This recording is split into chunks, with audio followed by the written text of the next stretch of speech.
morning, I'm Sarah James, and this is NBC Nightside. The end of an era. 3 Slavic republics say the USSR is no more. Russia, Belarus, and the Ukraine say they forged a new alliance.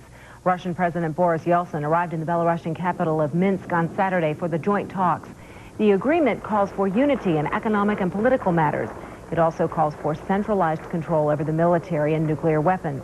But Mikhail Gorbachev warns signing an agreement doesn't make the Commonwealth a reality. The word from Moscow this morning is that Yeltsin will meet with Gorbachev on behalf of the 3 republics. Ukrainian officials said earlier their president would not attend Monday's talks. The changing situation in the Soviet Union raises concerns for the U.S. government. Secretary of State Baker said Sunday some sort of centralized power is vital to world peace.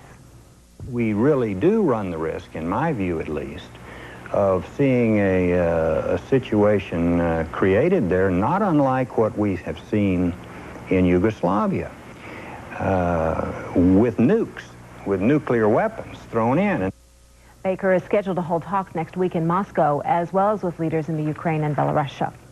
There is a new president in the Soviet Republic of Moldavia this morning. The incumbent Mircea Jan won 98% of the vote in the republic's first free presidential election Sunday. Moldavia, contemplating secession from the Soviet Union, is predominantly a Romanian-speaking republic, but there were demonstrations against the voting. Local Russian-speaking authorities tried to boycott the election and dropped leaflets urging voters to stay away from the polls. Former Philippine First Lady Imelda Marcos says she's innocent. Marcos and her son went on trial in Manila today in the Philippines, accused of looting the government treasury, and face 80 criminal and civil charges.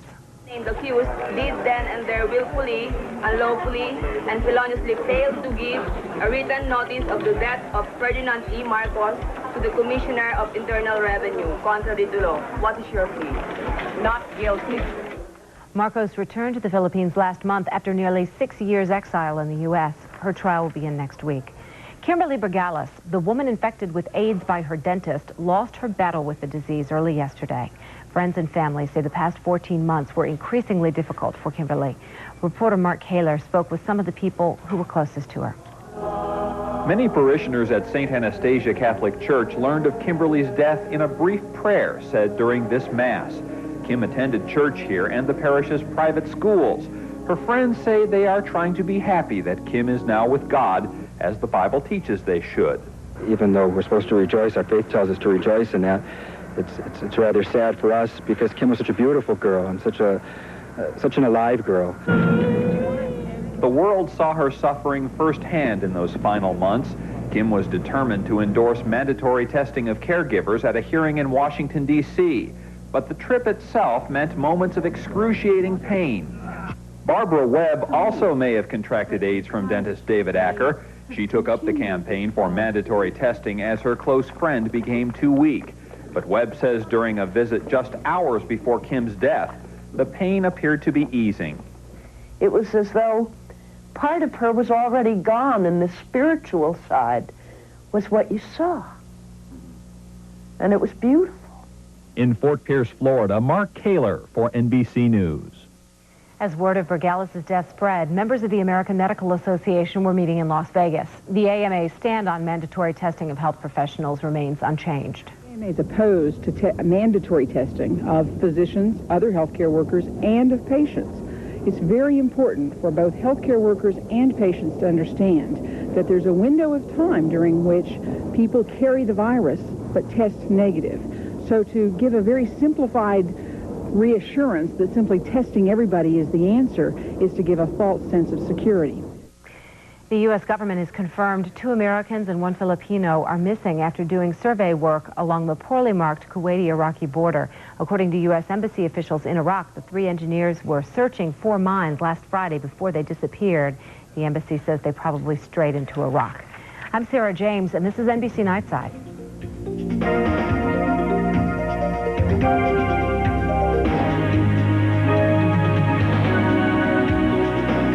Hi, I'm Tim Paulson, Vice President of Hair Club for Men, and of course, I'm also a client. I'm proud to announce that Hair Club has just made a dramatic improvement in our strand-by-strand system of hair replacement, the Polyfuse method. Call our toll-free number now and we'll send you our new brochure describing in detail our latest innovation. the polyfuse method. So why call it polyfuse? Because by applying a polymer to your existing hair, it will literally fuse with the new hair we add. And believe me, even when I run my fingers through Sean's hair, it still feels natural, like his own, even when the hair blows around. It looks very natural. Even when wet, Gerard's hair still looks like it's all his own.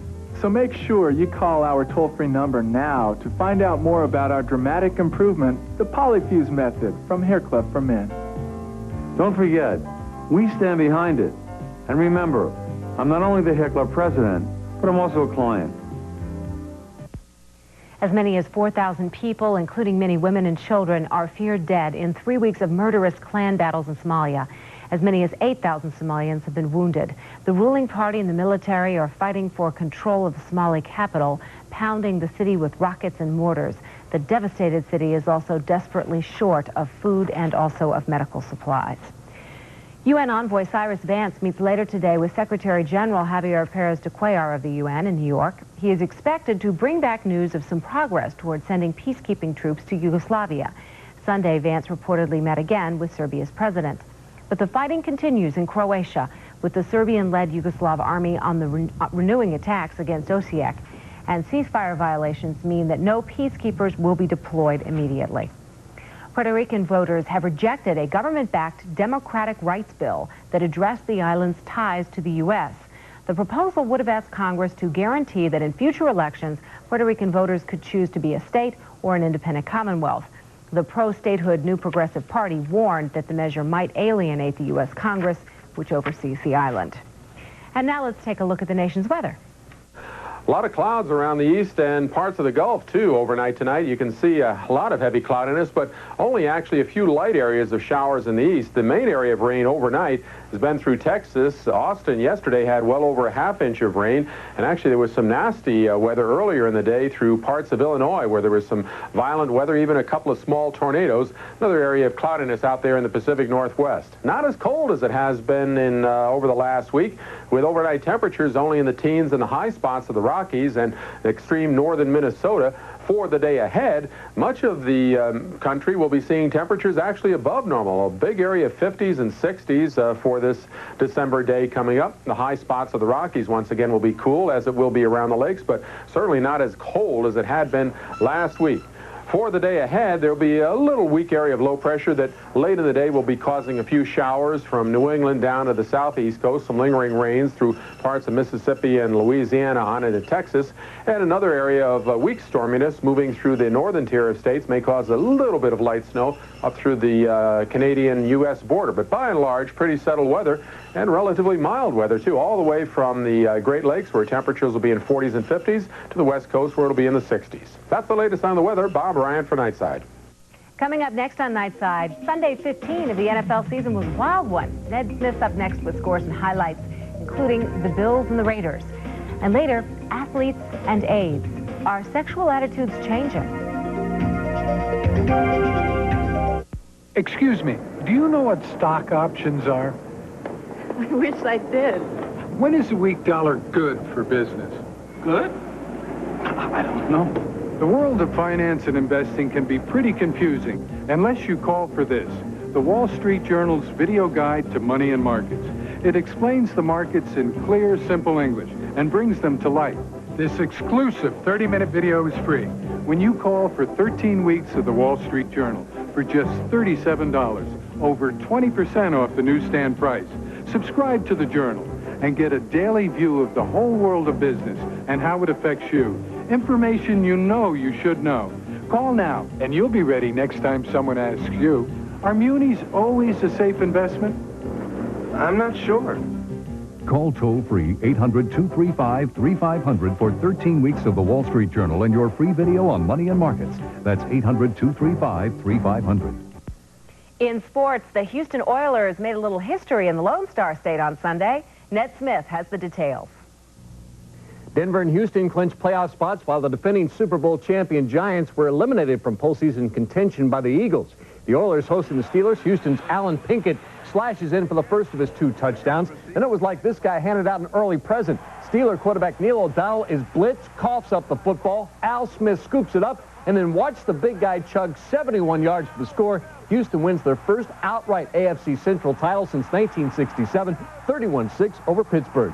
In Cleveland, things are getting ugly for the Browns' playoff chances, especially after losing to Denver. John Elway with a long pass to Michael Young, who makes the nice diving catch in the end zone. The Broncos clinch a playoff berth with a 17-7 victory over Cleveland. The AFC East champion Buffalo Bills fighting for home field advantage in L.A., where karma means everything. The Raiders led 27-20 until Buffalo's Jim Kelly finds James Lofton in the end zone, tied it up and sending the game to overtime. In OT, Buffalo intercepts a pass, setting up Scott Norwood's 42-yard field goal attempt. He had missed 3 earlier, but not this one. Bills win it 30-27. That's sports. I'm Ned Smith for Nightside. Now here's all the scores.